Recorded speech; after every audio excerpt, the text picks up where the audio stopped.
foi mais ou menos março, fevereiro, a gente iniciou um estudo falando sobre os atributos de Deus. Então a gente, essa vez, a gente vai estar ministrando, falando sobre a onipresença de Deus. Eu convido, à medida do possível, os irmãos a abrirem a Bíblia ou acompanhar, mas que fique ligado. Desde já, se tiver alguma pergunta, for possível a gente responder, tirar a dúvida, a gente está aqui. Deixa aí nos comentários ou na caixinha, tem aí na barra aí de baixo uma interrogação. Nesse caso só vai ver quem está aqui conosco na gravação aqui da live. Então, mas deixe sua pergunta, na medida do possível, queremos tirar a sua dúvida. Salmo, livro de Salmo, capítulo, Salmo, nesse capítulo é Salmo 139. Salmo 139, vamos ler os versículos 7, 8, 9 e 10, que diz assim: para onde poderia eu escapar do teu espírito?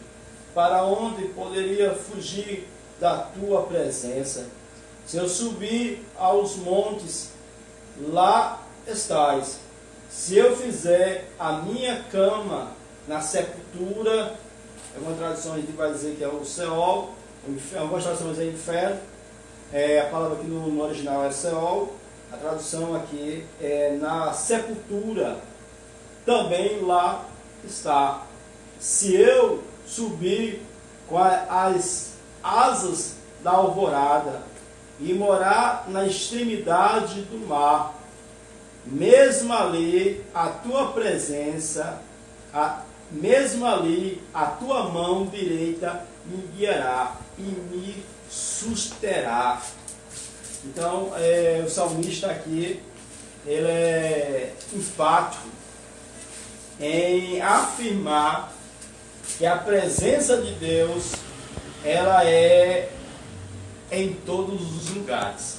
Tem um texto lá em 1 Reis, capítulo 8, versículo 27, que vai dizer, é Salomão que está aqui indagando, ele vai dizer assim, em oração ele vai dizer: mas de fato habitará Deus na terra, eis que os céus, até os céus dos céus, não te pode conter, quanto menos esta casa que eu edifiquei.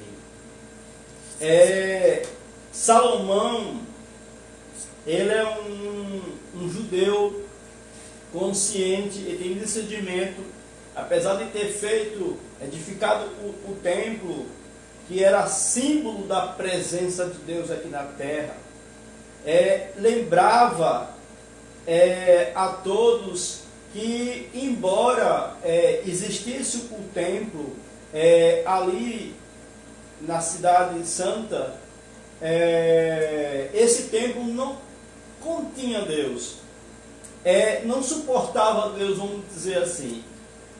A presença de Deus, é claro que não pode ser contida no espaço-tempo. E o pensamento dos judeus, às vezes, se limitava ao templo, se limitava a um lugar. Os israelitas, às vezes, eles como que limitava a presença de Deus. E esse é o pensamento dentro da Antiga Aliança, dentro do Velho Testamento.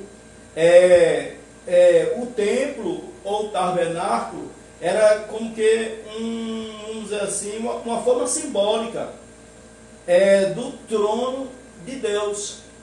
Já dentro da Nova Aliança, nesse contexto que nós estamos vivendo, a partir da morte de Cristo, a ressurreição, que é o novo pacto, a nova aliança, A igreja é formada dos crentes, dos verdadeiros crentes, e que são representantes do trono de Deus.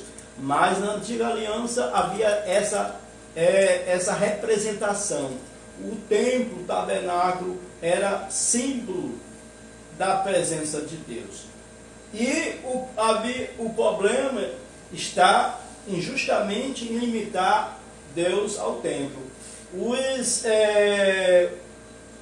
sírios, eles eram adoradores dos deuses dos vales.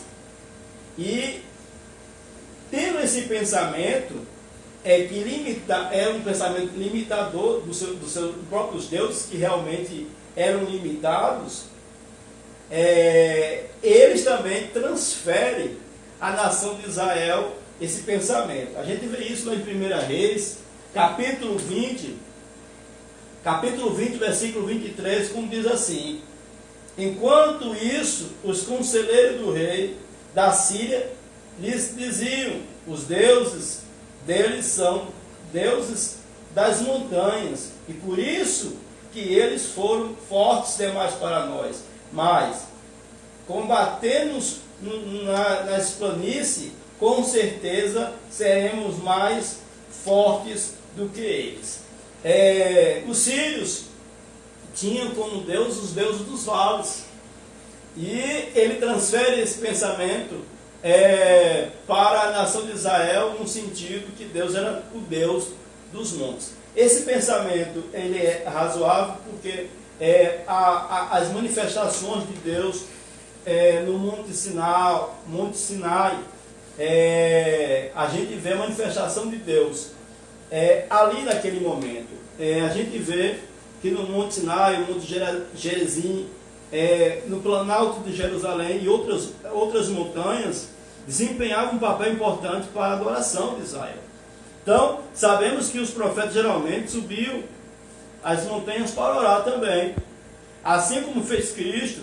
Mas o Criador de todo mundo não pode ser limitado ao monte. Ou seja, Deus não se limita a um lugar. Esse pensamento era um pensamento limitador.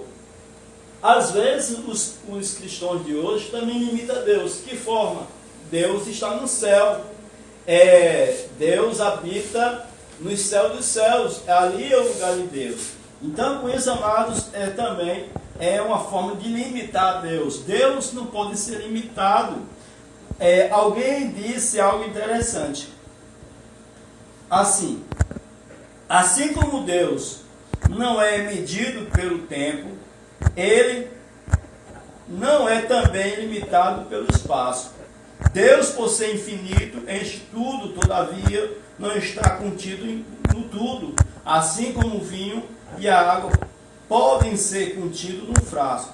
Ele está desde as alturas dos céus até o fundo das profundezas, em cada ponto do mundo, ao redor do mundo, mas não está limitado por ele, e sim além dele. Embora Deus esteja totalmente presente em todos os lugares, ele é distinto de todas as coisas.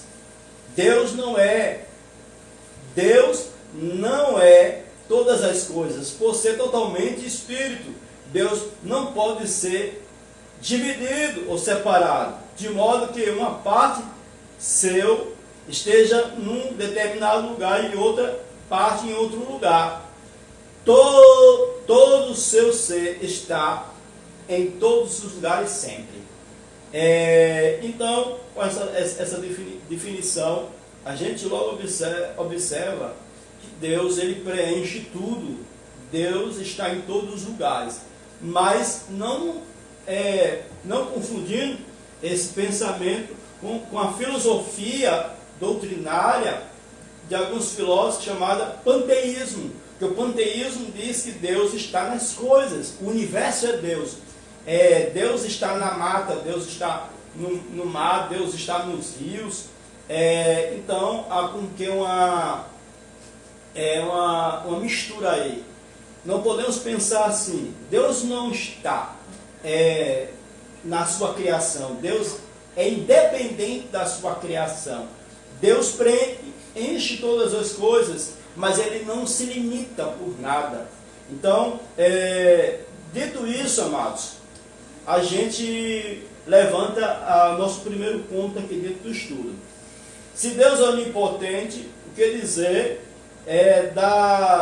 de alguns pensamentos? Por exemplo, se Deus está em tudo, se Deus preenche o cosmos, se Deus preenche tudo que nós vemos e sabemos que existe, Deus se contamina com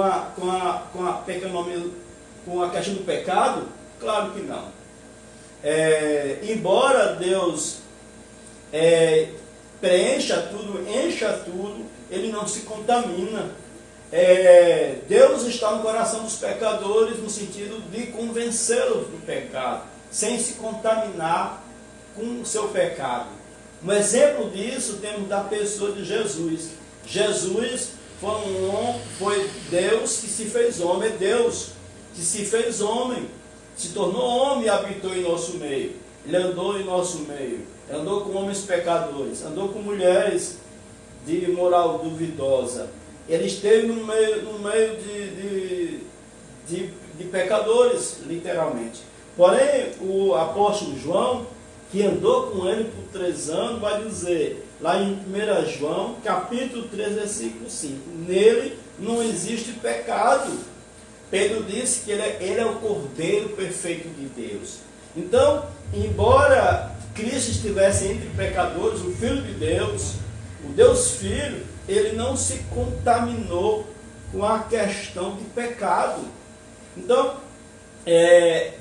Deus está em todos os lugares, mas não se contamina com o pecado. Não se contamina com a impureza. Assim como o sol que irradia, brilha sobre, vamos dizer, sobre as coisas impuras, sobre o lixo, e mesmo assim os seus raios não são contaminados. Assim é Deus, que ilumina, que está presente em todas as coisas, mas não se contamina. Ele está presente em tudo, mas não se contamina com o mal desse mundo. Deus está presente em todos os lugares. Também, dentro daquilo que estamos, dentro da temática, segunda verdade que levantamos aqui, diante dessa verdade, a comunhão ininterrupta com Deus. Deus é Espírito, Ele é imaterial, Ele é invisível. Por essa razão, Ele não pode ser reduzido a uma imagem ou confundido a um lugar. Por causa dessa realidade, podemos desfrutar de uma comunhão ininterrupta com Deus em qualquer lugar, não apenas em um determinado tempo ou lugar.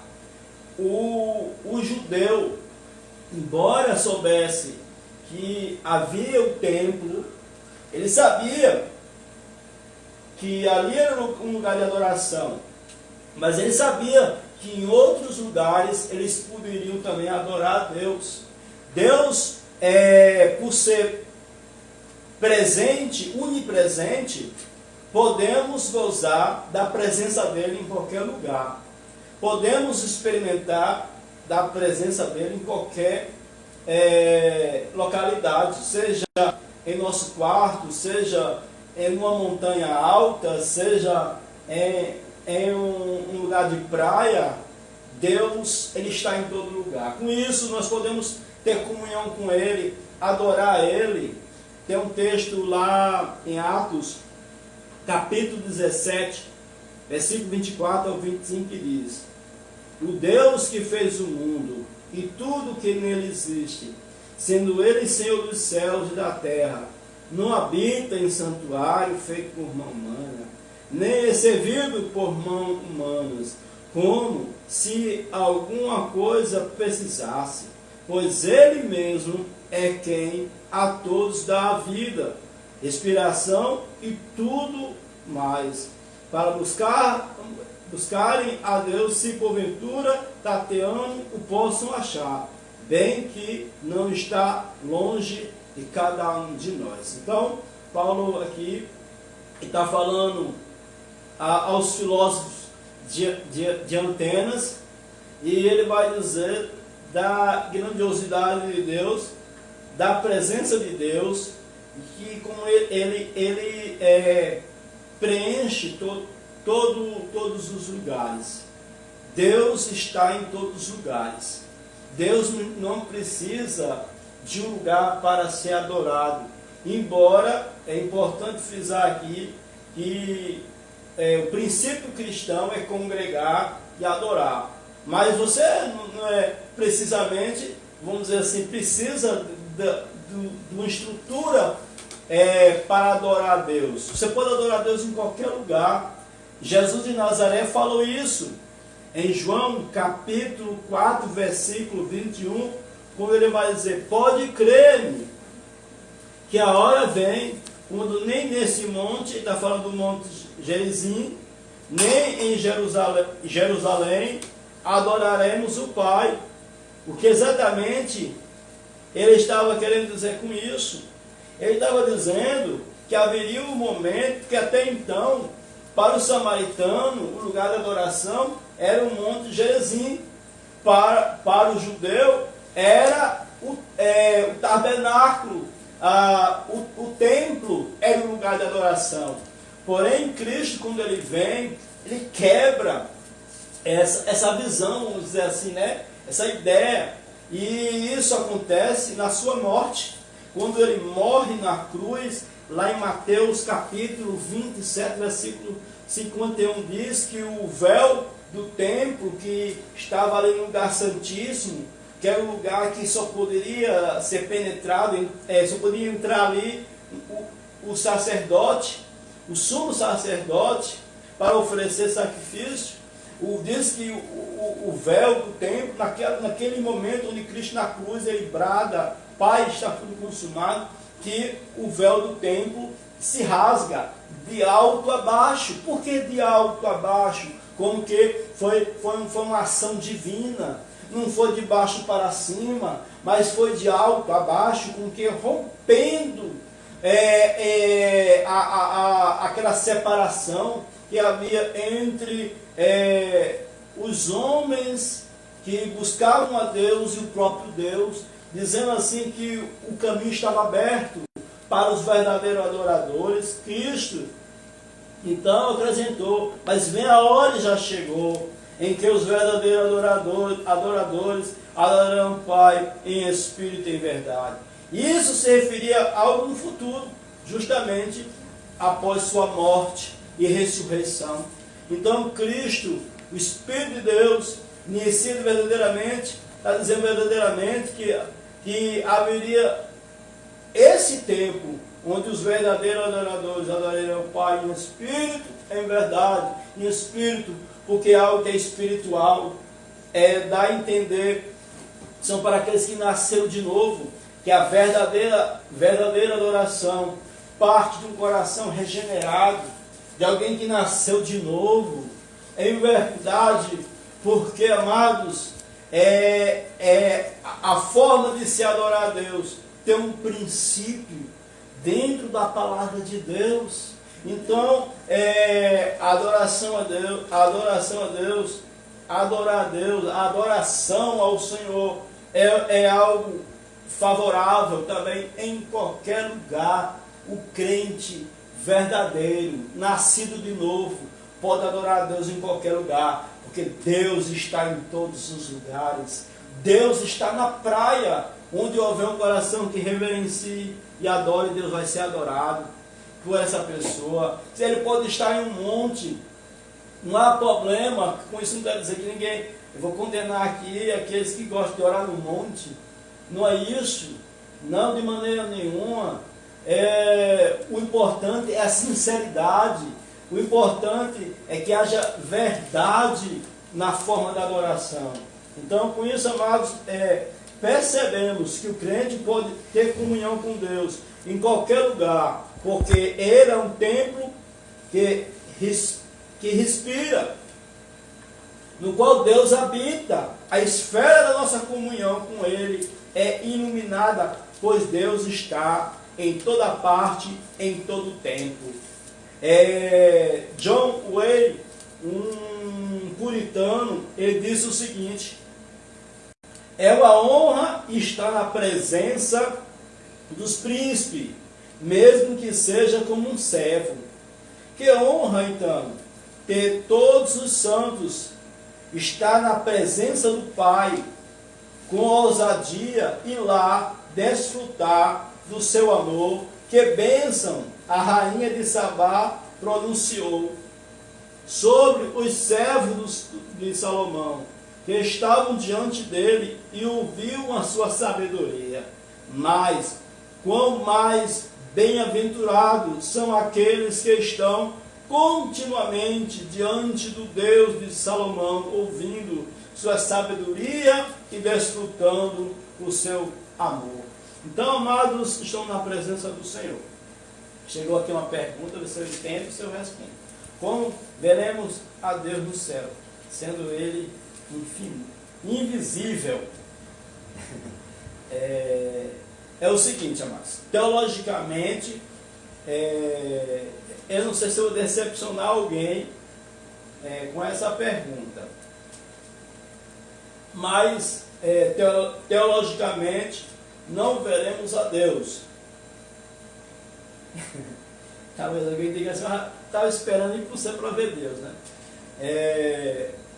Até onde a gente lê as Escrituras, estuda, há um consenso dentro da teologia que ninguém verá a Deus, mas veremos a Deus. Aí talvez alguém diga: agora você me confundiu, pastor. Ninguém verá o Deus Pai, pois ele, como diz, ele é Espírito, é um Deus invisível. Porém, a Bíblia diz que ninguém jamais viu a Deus. Lá em 1 João, capítulo 1, não é isso? Versículo 18. Vamos ler aqui o texto para a gente não ficar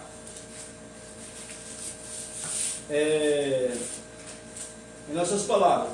1 João, capítulo 1, versículo 18, vai dizer: ninguém jamais viu a Deus, mas o Deus unigênito, está falando de Jesus, que está junto ao Pai, o tornou conhecido. O próprio Senhor Jesus Cristo, no seu ministério, aqui no Evangelho de João, capítulo 14, os discípulos, vai dizer, se é Filipe, se eu não me engano, me perdoe se estiver errado o nome, diz assim: Senhor, mostra-nos o Pai. Ele vai dizer: há tanto tempo estou convosco, e vós dizeis, mostra-nos o Pai. Não creio que o Pai está em mim, que o Pai está em mim, eu estou no Pai. Aquilo que eu faço, não faço por mim mesmo, não faço pela vontade do Pai. Parafraseando as minhas palavras, é claro, estou dizendo precisamente o texto, mas é Evangelho de João, capítulo 14. Jesus Cristo é a imagem do Deus invisível. Jesus Cristo é quem vamos contemplar nos céus, na sua vinda, na eternidade. Vamos contemplar o Filho. Quem vê o Filho, quem vê Jesus, vê o Pai também. Então, não vamos ver Deus plenamente, vamos dizer assim, na sua essência. Não vamos ver Deus talvez como a gente vê o nosso irmão. Vamos ver a glória de Deus, assim como Isaías viu Deus, Yahvé, sentado num trono de glória, em todo o seu fulgor, toda a sua glória. Ele tem aquela visão gloriosa. Os querubins que estão ali colocam as asas, duas asas, eles têm 6 asas, colocam nos rostos, porque o fulgor da glória talvez eles não consigam contemplar, pois estão muito próximos da presença do trono de Deus. Porém, amados, vamos ver Deus na pessoa de Jesus. Então, não vamos deixar de ver Deus. Porém, o Deus Pai não pode ser visto por nós. É isso que a Bíblia fala lá no final de Apocalipse. Agora eu esqueço a referência. O texto dá a entender isso. Vamos ver Jesus. Vamos ver o Deus Filho, que é Deus também em essência. Né? Então eu espero que eu tenha respondido. A gente vai partir agora para o terceiro ponto do nosso estudo, que diz em relação à presença de Deus. A presença permanente de Deus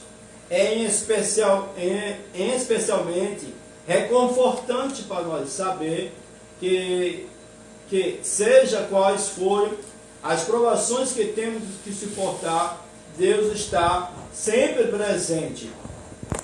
Deus está conosco em todos os momentos. Deus está presente conosco em todas as situações. Deus está conosco em todas as circunstâncias. Em saber essa grande verdade, em ter convicção dessa verdade da palavra de Deus, que Deus está em todo lugar, deve ser impactante, confortante para nós, que onde estivermos, Deus está conosco. Em qualquer situação, Deus está conosco. Deus estava com os apóstolos, quando eles foram presos ali em Atos dos Apóstolos, capítulo 16, quando eles foram levados para a prisão interior, na cela escura, acorrentados. A presença de Deus era real, era verdadeira naquele lugar.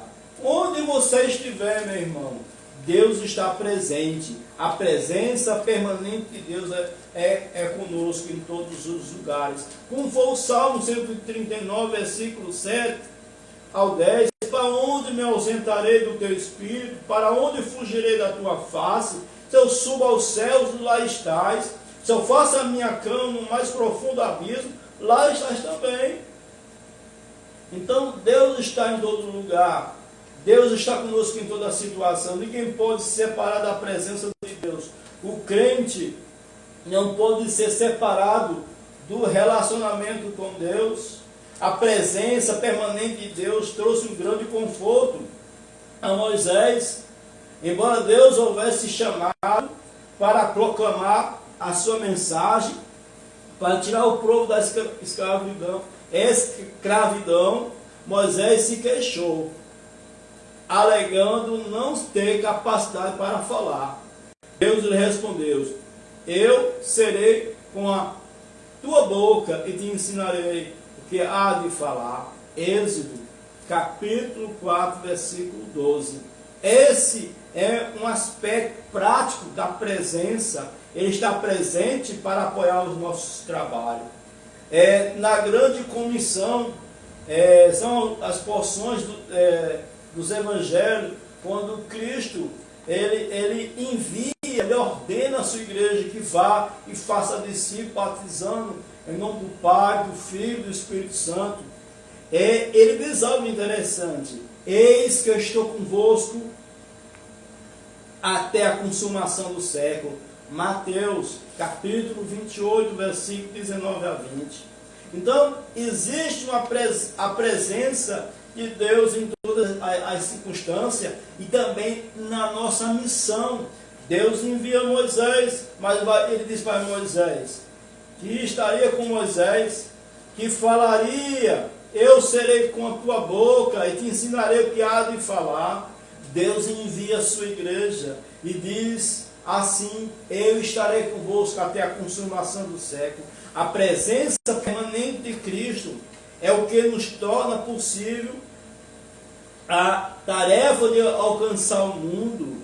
Ele provê não só toda a instrução correta, como também o poder da sua própria presença. Quarto, buscando a piedade. Diante da verdade que Deus está presente conosco, Deus nos dá a promessa confortadora: não vos sobreveio tentação que não fosse humana, mas Deus é fiel e não permitirá que sejais tentado além da vossa força. Pelo contrário, juntamente com a tentação vos proverá livramento, de sorte que possais suportar. 1 Coríntios 10, 13. Então, a presença de Deus é em todas as circunstâncias, diante das tentações, e isso deve refletir na minha vida piedosa? Como? A gente vai responder logo mais. Saber que Deus está sempre presente é uma motivação. É uma motivação poderosa para resistir às tentações. Isso nos leva a perceber que tudo o que fazemos, fazemos na presença de Deus. Quando pecamos, seja com pecado de pensamento, palavra ou ação, esse pecado é feito na presença de Deus. Essa foi, obviamente, a atitude que José teve ao recuar. José teve ao recuar, ceder à tentação, ele disse: como, pois, cometerei eu tamanha maldade e pecarei contra Deus? Gênesis 39, 9. A consciência de José, como eu posso pecar? E essa consciência, amados, é abrangente em todos os momentos da nossa vida, diante da tentação, diante de todos os momentos. A consciência que Deus está vendo, Deus está ali, Deus é presente em todas as áreas. Isso deve gerar em nós. Paulo diz que Deus dá graça em minhas tentações, que Deus não nos tenta além daquilo que podemos. Com isso deve gerar em nós, amados, temor, deve gerar em nós uma vida piedosa. O que quer que você faça, você o faz na presença de Deus. Essa é uma consideração muito séria. Jó disse a Deus: não vê Deus os meus caminhos. Jó 31, 4. Essa era a base de sua integridade. Versículo 1 e 3. Reconhecer em todos os teus caminhos, disse Salomão. Em tudo que você fizer, tenha consciência de que Deus está sempre presente. Ter consciência da presença de Deus o ajudará não apenas a fugir do pecado, mas também a suportar o sofrimento. Então, deve gerar em nós uma vida piedosa. Correr do pecado, se afastar, suportar as tentações, sabendo, consciente que Deus está sempre em todos os momentos da nossa vida. Então, a vida piedosa é uma questão de viver à luz da presença de Deus. Ainda que eu andasse pelo vale da sombra da morte, não temerei mal algum, porque tu estás comigo. Em todas as situações, Deus está. Quinto, amados, o Senhor está perto. Um texto muito conhecido nosso,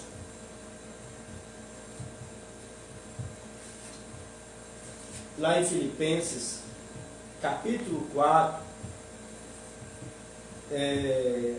o 5, o 6 vai dizer, a parte final do 6 diz assim: perto está o Senhor, não andeis ansiosos por coisa alguma, mas em tudo, pela oração e súplica, com ação de graça, apresentei seus pedidos a Deus. Versículo 7, vamos ler, que eu acho muito impactante. E a paz de Deus, que excede todo entendimento, guardará o coração e a mente de vocês em Cristo Jesus.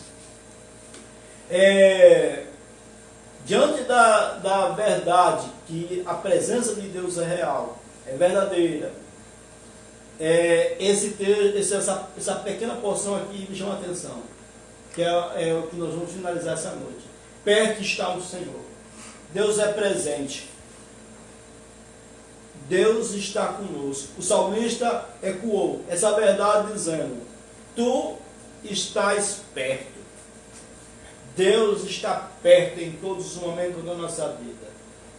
Logo depois de dizer perto está o Senhor, alguns dizem que esse está perto seria a segunda vinda, mas muitos também defendem que esse perto é o perto gracioso de Deus em todas as circunstâncias, em todos os momentos. Ele logo mais, Paulo vai dizer: não andeis ansiosos, não andeis preocupados, não andeis como que perturbados com qualquer situação.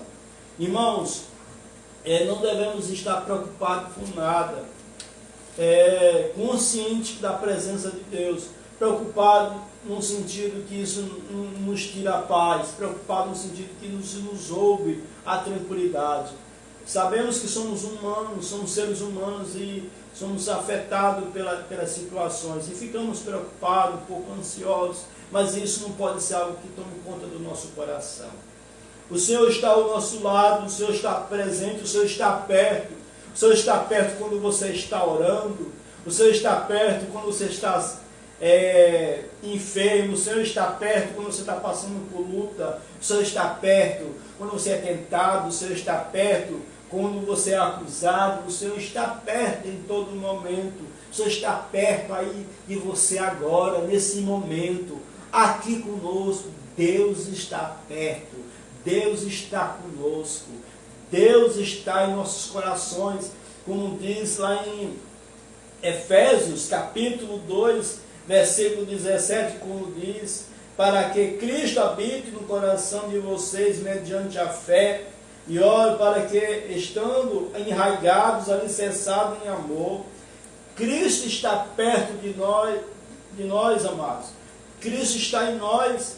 Romanos 8, versículo 9 diz, entretanto vocês não estão sob o domínio da carne, mas do Espírito, se de fato o Espírito de Deus habita em vocês. Deus está perto, Deus está em nós, Deus está ao nosso lado em todas as circunstâncias. Para finalizar essa noite, Abacuque 3, versículos 17 e 19 diz, ainda que a figueira não floresça, nem haja fruto na vide, o produto da oliveira minta, e os campos não produzam mantimento, as ovelhas sejam arrebatadas dos apriscos, e nos currais não haja gado. Todavia eu me alegro no Senhor, exulto no Deus da minha salvação. O Senhor Deus é a minha fortaleza, e faz meus pés como da coça, e me faz andar altaneiramente. Então, amados, aqui é uma consciência do profeta Abacuque. Abacuque está num contexto difícil, de perseguição, de luta, onde ele vê o pecado prosperando, e Deus vai lhe trazer juízo.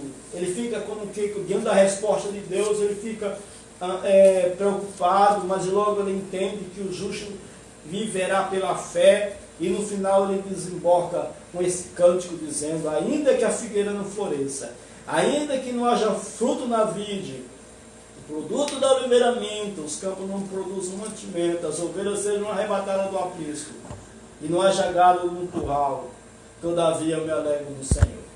Você tem perguntas ainda? Não, né? Não. Amados, que Deus te abençoe.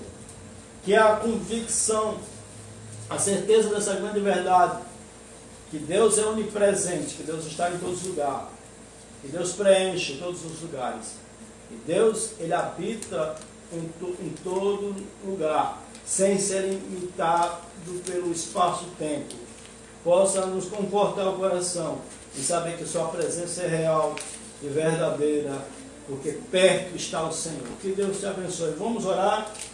Vamos orar, tem tempo de fazer uma oração. Gostaria de orar pela sua vida.